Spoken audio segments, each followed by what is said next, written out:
I think you could argue that a lot of casting across showbiz is all stunt casting to a certain degree. It's not what you know, it's who you blow, all that fucking jazz. And I think that it's always going to be a part of how things work. But some recent egregious stunt casting examples were the Many Saints of Newark, the Sopranos movie prequel, where they had James Gandolfini's kid playing a young Tony Soprano. That was a fucked up movie for a variety of reasons.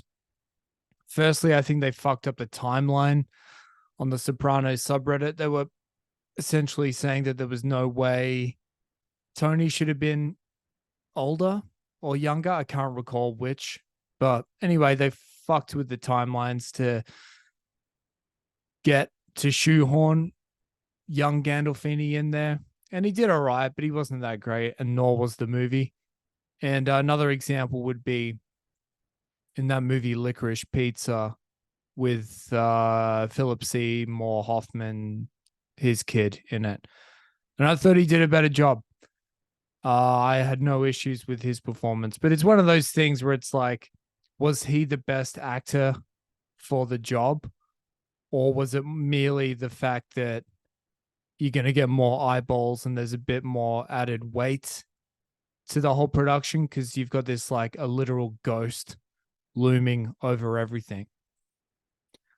So anyway, I don't begrudge either of those two young dudes' success or whatever. And like I said, it's just the way it works. The world works. But if we're going to talk about stunt casting, let's talk about the most on the nose stunt casting of all time. The holy fucking Bible, baby. Gideon's Bible. We got God, the big man, the director, the executive producer, thinking, you know what, we need a leading man who's going to pull off this whole story, who's going to really bring it home. And I've got someone in mind. It's the guy I'm looking at in the mirror, baby. It's me. I'm going to carry this whole production on my back. Some people are complete auteurs. You've got the Orson Welles of the world where they're going to do fucking everything. And they should do everything. They have a specific vision and they can execute it.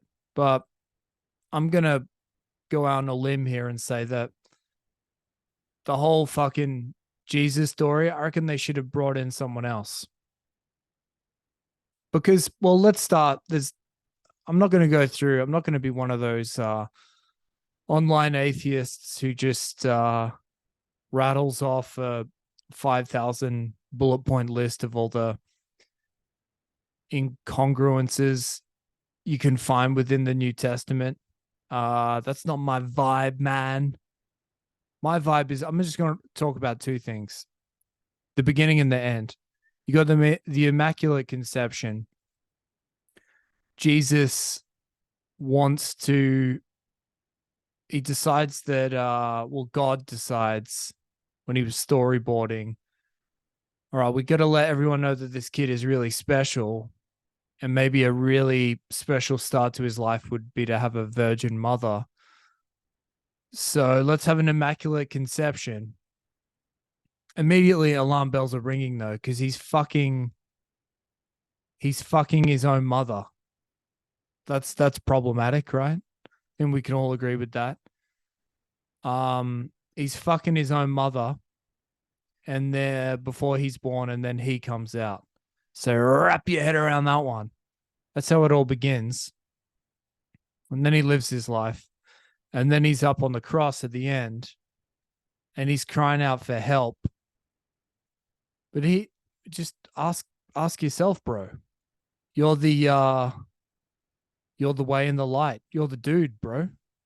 And yeah, there's the wormhole, not the wormhole. The maybe it is a wormhole, man. I meant to say loophole of like, yeah, he's had to do the whole humanity sacrifice. Okay, fair enough. But then he's up and at him a minute later anyway. He's zombieing around. So why didn't he just kind of, instead of crying for pain, why have you forsaken me? He goes full thespian at the end.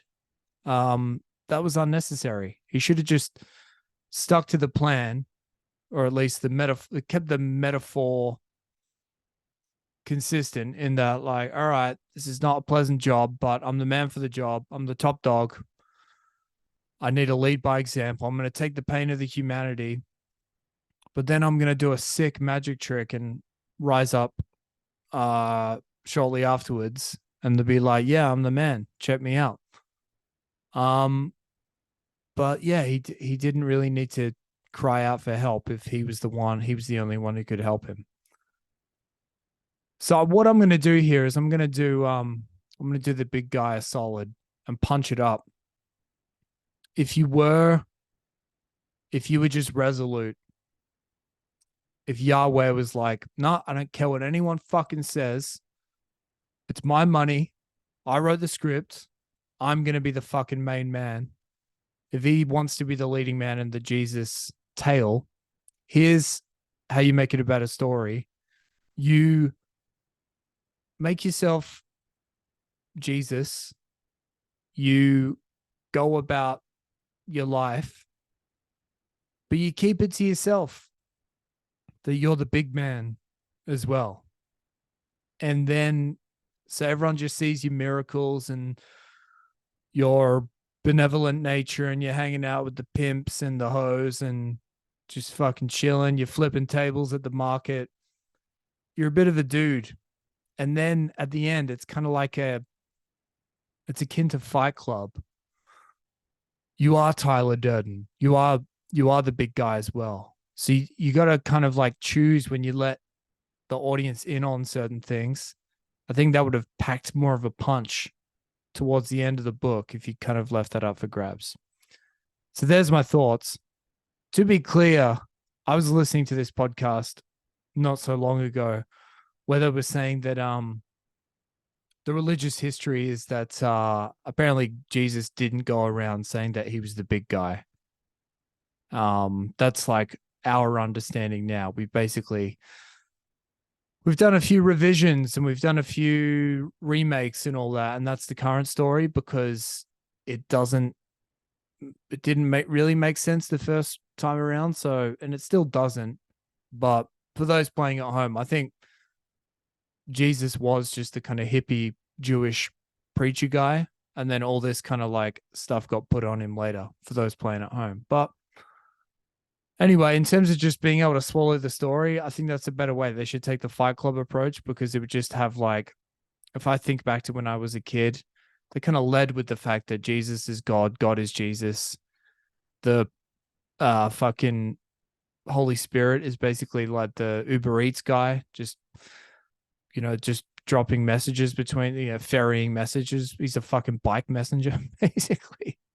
And then it would be, I don't know, I think I would have got into it more if there was a bit of a twist at the end. We all like a twist. All the best Goosebumps novels were the ones with the coolest twists at the end. So if you want to get the young heads involved, I'm thinking another remake is in order. All right, later.